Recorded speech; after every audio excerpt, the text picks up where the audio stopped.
3 powerful men. One of them a liar. But no one knew who. Not even the king. And yet, without a single accusation, without raising his voice, the king exposed the truth in a way so silent, it shocked the entire kingdom. This isn't just a story about fruit, or ministers, or punishment. It's a story about what you do when no one is watching. Because one decision, one shortcut, can change your entire fate. In a faraway kingdom ruled by wisdom and peace, there lived a king admired not just for his power, but for his mind. At his side stood 3 ministers. Loyal, respected, trusted. Or so it seemed. Lately, the king had noticed something was off. A delay in duties. Money going unaccounted. Whispers among the staff. The signs were small, almost invisible, but they were there. Someone among the 3 wasn't who they claimed to be. Dishonest. Lazy. Slipping through cracks no one else could see. And the worst part? The king had no idea which one it was. He couldn't punish the wrong man. He couldn't make accusations without proof. So he stayed silent. But behind that silence, he was planning something. Something that would reveal the truth without a single question asked. One morning, without warning, the king summoned all 3 ministers to the palace courtyard. No grand speech. No accusations. Just 3 simple bags placed before them. He looked each of them in the eye and gave a quiet order: you will each be taken to a different forest. You have 1 day. Fill your bag with the best fruits you can find. That was it. No explanation. No mention of what the fruit was for. Just the task and the clock ticking. The ministers obeyed, confused but compliant. They were escorted in separate directions, each into a dense, wild forest, where nature offered no shortcuts. It seemed like a routine assignment. But what none of them realized was that this wasn't a task at all. It was a trap. And before the day was over, each man would unknowingly seal his fate. Deep in the forest, far from the eyes of the king, each minister faced the same task, but each made a very different choice. The first minister didn't hesitate. He rolled up his sleeves, scanned the trees, and began carefully picking the freshest, ripest fruits he could find. He climbed branches, dodged thorns, searched high and low. It took all day, and every muscle in his body ached, but when the sun set, his bag was full with nothing but the best. The second minister had a different idea. He was clever, but lazy. He looked around and thought, the king probably won't even check the fruits. He'll just look at the bag. So he took the easy route, gathered whatever he saw lying around. Rotten bananas. Overripe mangoes. Worm-filled berries. They looked like fruit on the outside, but inside, they were ruined. Still, his bag looked heavy enough. And then, there was the third minister. Dishonest. Arrogant. He scoffed at the task. Why waste energy? The king only cares about weight and size. He won't open it. So he picked up stones, dry leaves, a few sticks to top it off.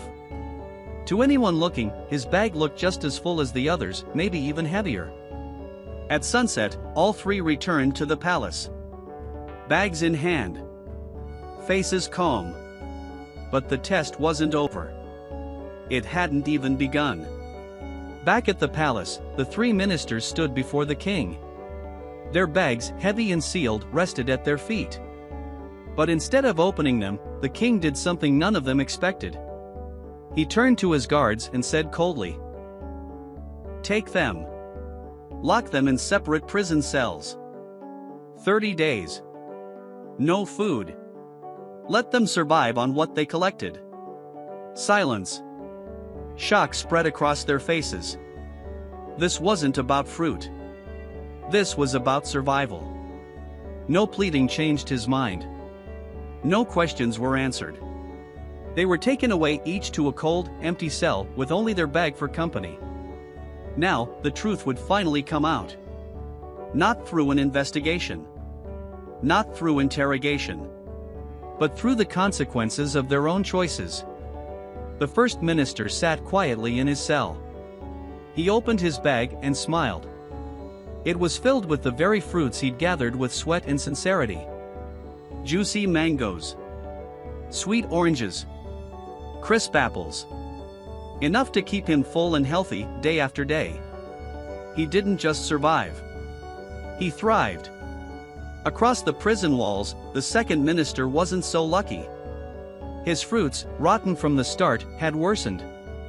Their smell turned foul. Their skin blackened. But hunger has no pride.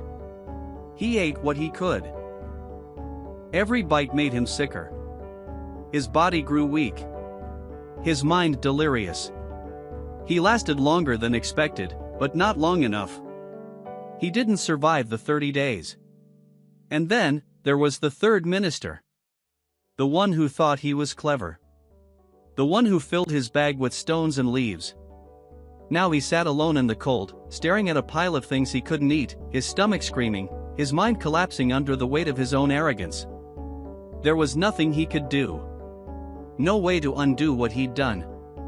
He died before the month was over, not from lack of food, but from a decision made in one careless moment. And in the silence of his cell, only regret remained. The king never shouted. He never punished anyone directly. He simply gave them a task, and let their own actions decide their fate. That's the brilliance of the test. It wasn't about the fruit. It was about who they chose to be when no one was watching. And in the end, it was their own work or lack of it that saved them or destroyed them.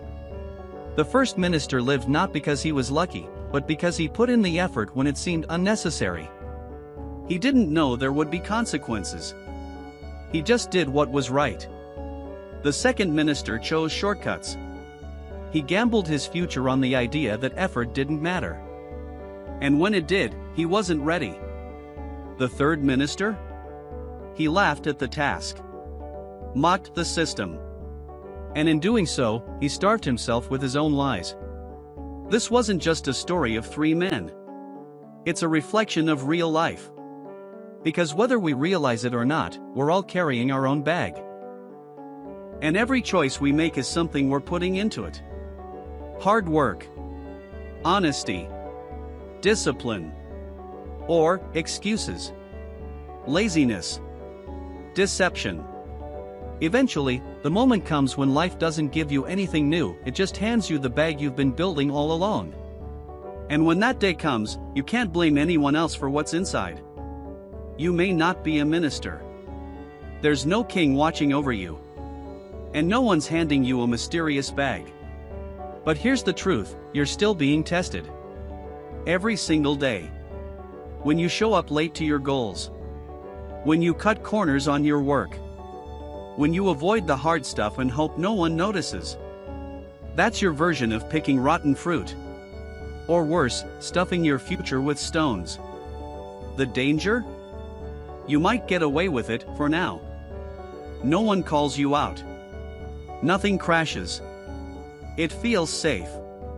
Until it's not. Because life has a strange way of revealing what you've really been doing. Not through words. Not through warnings.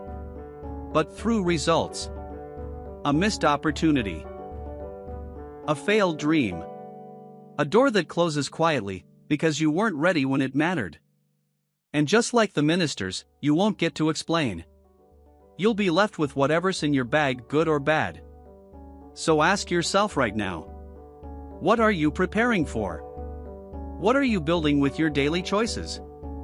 Because whether you see it or not, your future is being packed today. Every effort.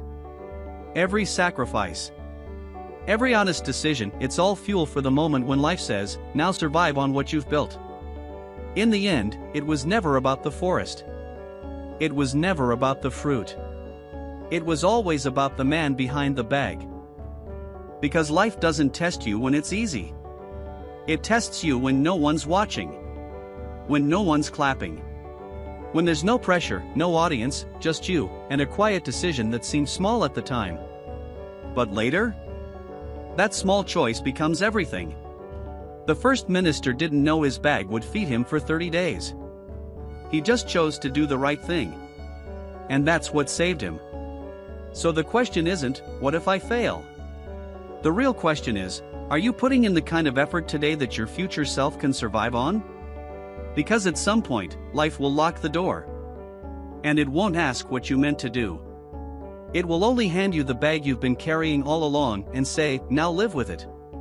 So be wise. Be honest. Be ready.